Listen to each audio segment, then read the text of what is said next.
Halo Sobat Joker, kembali lagi bersama saya Jelas Joker yang akan mereview beberapa saham yang saya pikir layak dipantau untuk beberapa minggu ke depan, dan juga ini merupakan list emiten yang saya pikir cukup menarik untuk dipantau, bisa juga dilakukan untuk fast trading dan juga swing trading. Sebelumnya, jika teman-teman tertarik dengan ulasan saham yang saya lakukan, bisa like, comment, dan subscribe channel YouTube ini, atau juga bisa bergabung di grup Telegram dari Lini Masa Stockbit yang linknya saya sudah sediakan di deskripsi video ini. Baik, langsung saja kita mulai review yang akan saya berikan. Posisi ISG di sini sudah sesuai dengan target kenaikan kita ya. Ada di dua tahap, yaitu di 6.898 sampai 6.855. Potensi berikutnya, jika dia mampu melewati area tersebut, maka seharusnya kenaikan ISG berpotensi mencapai area 7.141. Maka target kenaikan ISG kita naikkan ya untuk target tahun ini. Mengapa? Dari target jangka dekat kita sudah sesuai dengan alokasi teknikal yang sudah kita berikan. Selama dia bertahan di atas 6.855, saya pikir sangat menarik untuk diperhatikan ISG menuju area 7.142. Secara volume transaksi dan juga secara stokastik menandakan bahwa memang trennya lagi koreksi terlebih dahulu, karena sudah mengalami kenaikan yang cukup signifikan ya. Kalau kita lihat kenaikan ISG yang sudah terjadi akhir-akhir ini, kalau kita ukur setelah break itu hampir 5-6%.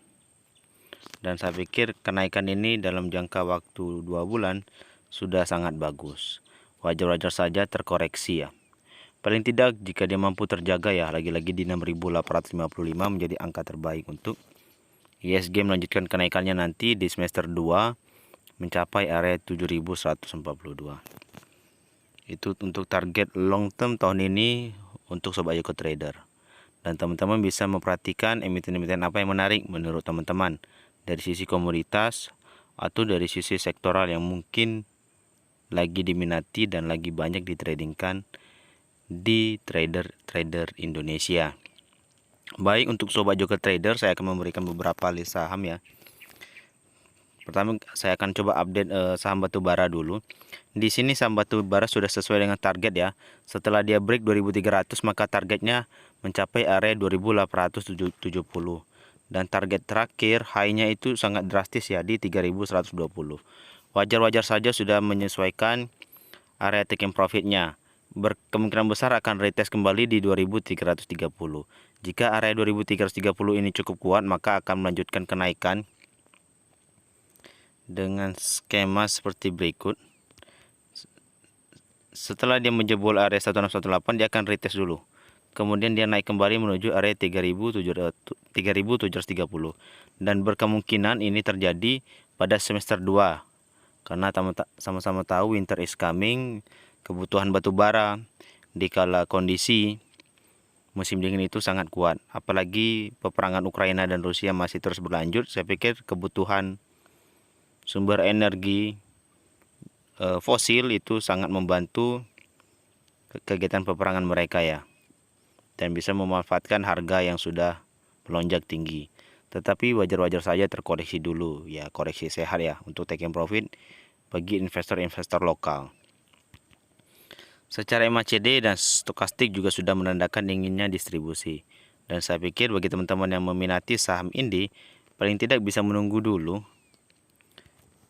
di area 2.330 ya. Selanjutnya ada saham Adaro.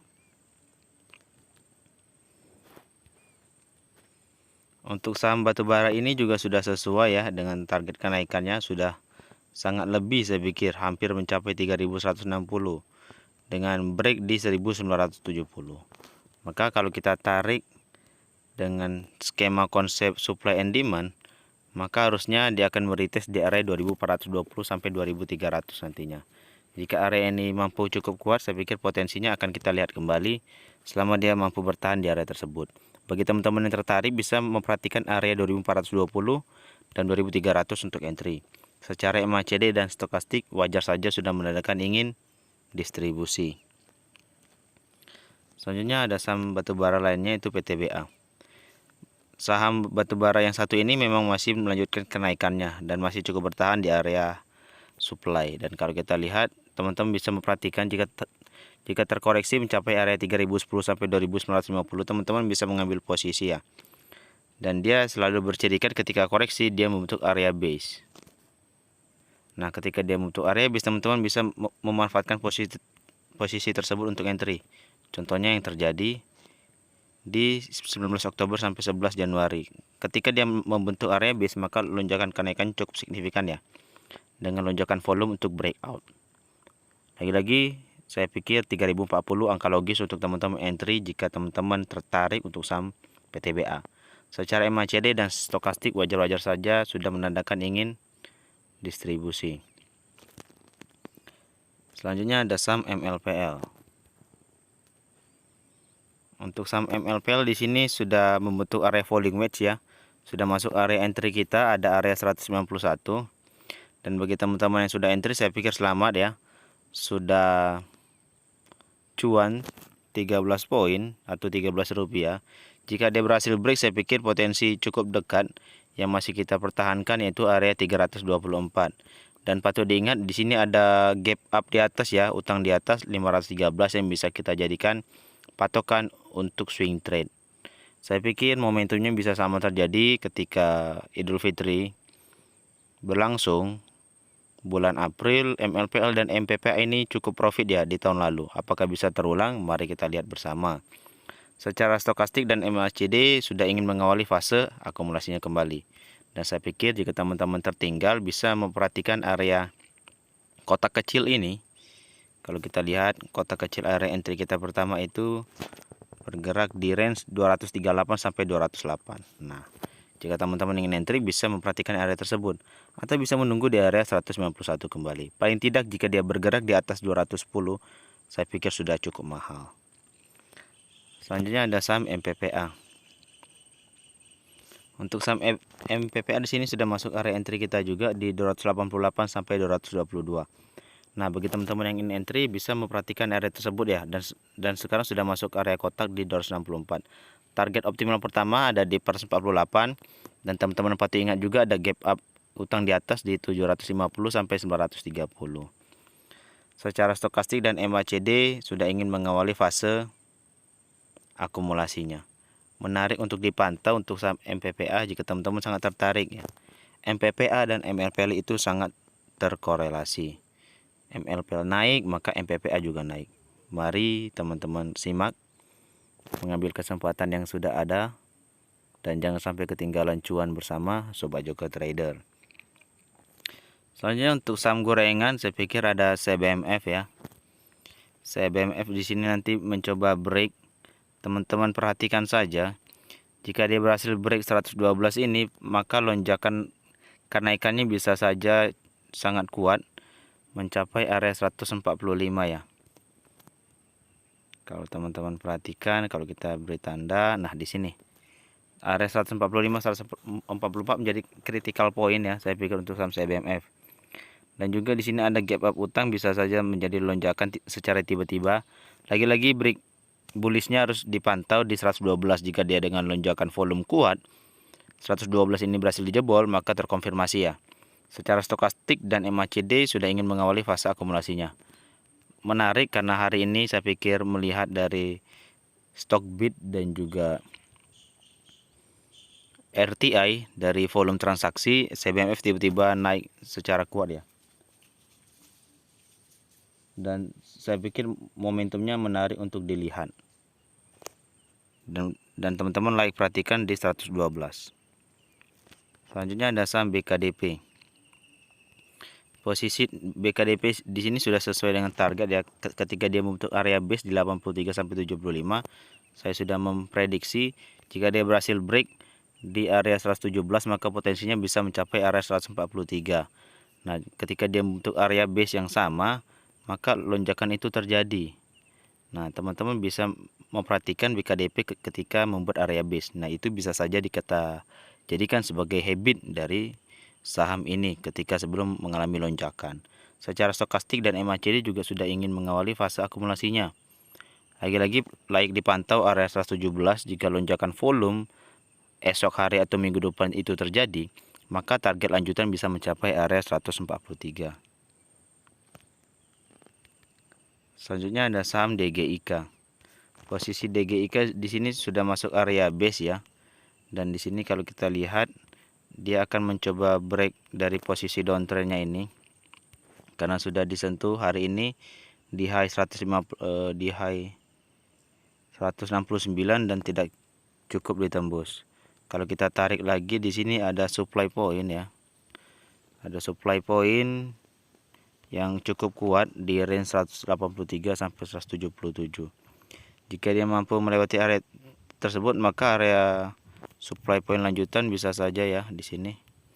Area 197 sampai 151, dan saya pikir ini bisa dijadikan landasan gorengan atau tidak ya saham ini, karena bid offernya cukup tebal tetapi sering diperdagangkan. Jika teman-teman ingin fast trading, saya pikir bisa-bisa saja ya. Entry di 150, taking profit di 160 atau juga di 162. Secara MACD dan stokastik sudah ingin mengawali fase akumulasinya. Menarik untuk disimak saham ini. Selanjutnya ada saham TRJA. TRJA di sini sudah sesuai dengan area entry ya. Kalau kita lihat analisanya, 392 merupakan area entry dan itu terjadi di 2-3 hari lalu. Maka target lanjutannya bisa mencapai area 504 dan 536. Secara stokastik dan MACD memang sudah ingin mengawali fase akumulasinya. Jika teman-teman selalu mengingat review saya dan teman-teman bisa mencatat area-area penting atau area habit dari suatu saham, teman-teman langsung pasti ingat kapan kita bisa entry di area terbaik. Contohnya TRJA lagi. Area 392 sudah saya ulas ya. Pertama di sini ini merupakan area demand point-nya. Kemudian dia retest kembali di area demand point-nya di sini. Kemudian dia retest lagi di sini. 3 kali retest yang terjadi di saham TRJA ini di area yang sama, yaitu 392. Maka target lanjutan saya pikir di 504 sama 536. Secara MACD, volume transaksi, secara stokastik penandaan buy dan sell-nya sudah dianjurkan. Maka kenaikan 10% hari ini saya pikir cukup terkonfirmasi ya. Bagi teman-teman yang sudah tahu habit saham TRJA, saya pikir selamat cuan ya. Selanjutnya ini ada saham yang saya lagi tabung, yaitu adalah INCF. INCF di sini sudah masuk area entry ya. Pertama saya entry di 89 sampai 75 dengan porsi sedikit dan saya masih menunggu area 65 sampai 57. Nah, jika teman-teman mendapatkan posisi tersebut, teman-teman bisa melakukan akumulasi secara bertahap. Karena saya pikir korelasinya cukup kuat ketika minyak kelapa sawit itu mengalami lonjakan kenaikan, substitusinya adalah minyak kelapa dalam atau kopra yang sering disebut di dalam negeri ini. INCF di sini sudah mengalami profit keuntungan ya. Kalau teman-teman lihat dari laporan keuangan RTI, earning per share-nya itu Rp5 tahun ini. Mengalami kenaikan yang cukup signifikan. Kalau kita lihat dari stock bid itu 7 billion kenaikannya. Dari tahun lalu rugi 7 billion. Sekarang naik menjadi 7 billion. Hampir 200% kenaikan dari saham INCF ini dari sisi profitabilitasnya. Dan ini belum dipantau banyak. Saya pikir teman-teman layak pantau dulu untuk saham INCF jika teman-teman tertarik dari sistem bisnis komoditas minyak kelapa ini. Saya pikir nanti akan ada momentum ketika minyak kelapa ini disorot untuk bahan substitusi dari konsumsi minyak goreng yang dihasilkan dari CPO ya. Karena dari tingkat harga masyarakat saya pikir berbeda tipis untuk tingkat konsumsi minyak kelapa dari minyak kelapa atau minyak goreng dari kelapa sawit. Baik, selanjutnya ada saham GSMF. Di sini kita memanfaatkan momentum bank digital ya. Dan kalau teman-teman lihat memang penurunannya masih terjadi untuk saham GSMF. Area entry-nya saya pikir sudah 2 kali entry di 124 dan 117 dan juga bisa menunggu di area 101 dan 91. Momentum bank digital ini saya pikir cukup menarik jika right issue dari BGTG ini berhasil. Karena GSMF salah satu pemilik saham yang mayoritasnya cukup besar dan dia menyerap right issue BGTG ini cukup tinggi. Apabila BGTG mengalami keuntungan, saya pikir GASMF mendapatkan profitabilitas yang cukup tinggi juga. Nah, dari sisi bisnis finance ini teman-teman bisa lihat nanti ya untuk saham GASMF di RTI. Dari sisi teknikal saya pikir cukup menarik di area 101 sampai 91 teman-teman bisa mengakumulasi secara bertahap. Selanjutnya ada saham Friend. Nah, saham Friend ini cukup menarik ya. Dia sudah masuk area entry di 76 sampai 73. Teman-teman bisa cicil di area tersebut ya secara bertahap saja. Jika teman-teman berpikir cukup, saya pikir hentikan dulu untuk entry-nya. Karena berkemungkinan besar jika jebol di bawah 73, areanya bisa mencapai area 662 sampai 55. Nah, di posisi ini teman-teman bisa mengakumulasi secara besar. Karena setiap di awal tahun dia mengalami lonjakan yang cukup signifikan. Banyak waktu dari bulan ini hingga bulan Desember jika teman-teman mengambil posisi akumulasi. Nah, ambillah posisi ketika suatu saham itu murah dengan bisnisnya yang bagus. Nah, Friend juga bisa berkemungkinan mencapai area 62 sampai 55. Nah, lagi-lagi kita bisa memanfaatkan momentum tersebut untuk entry secara bertahap. Secara stokastik dan MACD juga sudah ingin mengawali fase distribusinya. Saya pikir teman-teman bisa entry dulu sedikit untuk menitip sendal. Nanti ketika sendal sudah masuk, maka kita akan beli sepatu dengan kos kaki yang bagus di area yang bagus, yaitu di 62 dan 55. Selanjutnya ada saham yang cukup menarik saya pikir itu MMLP ya. Nah, untuk MMLP di sini dia akan mencoba break. Kalau kita tarik trendline, dia akan mencoba break di area yang cukup krusial saya pikir. Nah, di area 574. Jika dia mampu melewati area 574, maka potensi lonjakan kenaikan saya pikir bisa mencapai area 676 sampai 648. Mengapa? Karena di sini dia nantinya berpotensi kembali membentuk inverted head and shoulder.